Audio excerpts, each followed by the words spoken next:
আসসালামু আলাইকুম। মর্গে এক মৃত তরুণীর লাশকে দর্শন। এখন এই দর্শনের কি ব্যাখ্যা দিবেন আপনি? মেয়েটা পর্দা পরে না, মেয়েটা হিজাব পরে না, মেয়েটা বোরকা পরে না, মেয়েটা উচ্ছৃঙ্খল চলাচল করছে, নাকি অন্য কোনো ব্যাখ্যা আছে আপনার কাছে? একটা লাশ, মৃত লাশ যখন মর্গে যায়, মর্গের যে কর্মকর্তারা আছে বা কর্মচারীরা আছে, তাদের কাছে যদি নিরাপদ না থাকে, আপনি তখন কি বলবেন? এটার কি ব্যাখ্যা দিবেন? যে হিজাব পরে না, পর্দা করে না, বা আরও অনেক কিছু ব্যাখ্যা হইতে পারে না? তখন আপনি কি ব্যাখ্যা দিবেন? ওই লাশ সম্পর্কে আর আপনার কি ব্যাখ্যা থাকতে পারে?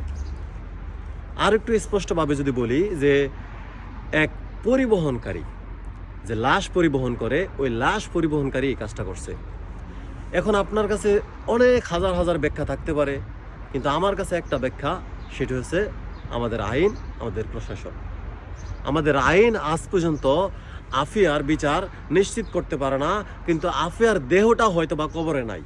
তার দেহটা কবরে নাই, তার হাড্ডি আছে কিনা জানি না, হাড্ডি পচতে একটু সময় লাগে, হাড্ডি আছে কিনা জানি না, তবে মাংস কিছু খুঁজলেও পাওয়া যাবে না তার কবরের মধ্যে।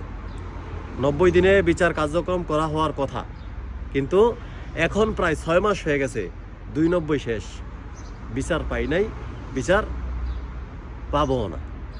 আর এই একমাত্র কারণে কয়েকদিন আগে যে একটা 13 বছরের মাদ্রাসার তরুণীরে, 13 বছরের এক মানে সে কি বুঝে, 13 বছরের একটা মেয়ে কি বুঝে, সে 13 বছরের একটা মেয়েরে গণভাবে কি নির্মমভাবে নির্যাতন করা হয়েছে, কি নির্মমভাবে তার দেহটাকে খাবলিয়া খাইছে, তার বিচার আমরা দেখবো না, আশা করি দেখবো না। তারপর কয়েকদিন আগে স্বামীর কাছ থেকে নিয়ে গণভাবে নির্যাতন করছে, তার বিচার আমরা আশা করি দেখবো না। এক হিন্দু এক মুসলিম নারীরে, মুসলিম মেয়েরে, তরুণীরে উঠে নিয়ে এটা করছে, তার বিচারও আশা করি আমরা দেখবো না, দেখার দরকার নাই। তো এইভাবে যখন আমরা বিচার দেখবো না, তখন মর্গে লাশ কিভাবে নিরাপদ থাকবো? একটা তরুণীর লাশ মর্গে কিভাবে নিরাপদ থাকবো যখন আমরা বিচারই দেখবো না বা বিচারের কার্যক্রমই দেখবো না? আমরা গত সরকার উল্টাপাল্টা অনেক কথা বলছি, কিন্তু গত সরকার যেই পথে হাঁটতেছে, বর্তমান সরকার কি সেই পথে হাঁটে না? আপনার বিচার কার্যক্রম যদি কচ্ছপের গতিতে দৌড়ায়, আপনার দেশের যে অপরাধ, সে অপরাধ দৌড়াইব খরগোশের দৌড়ের মতো। যাই হোক, আমাদের দেশের আইন নিয়ে আর কি বলবো, বলার কিছু নাই।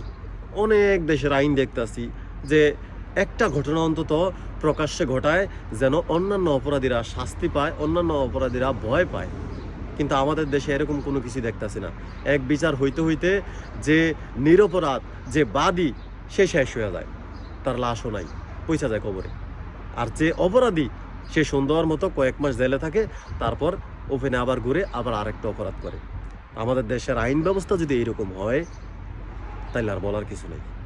আমরা আশা করি এই বিচারটাও পাবো না, আশা করি, কারণ এই দেশে আর কিছু আশা করা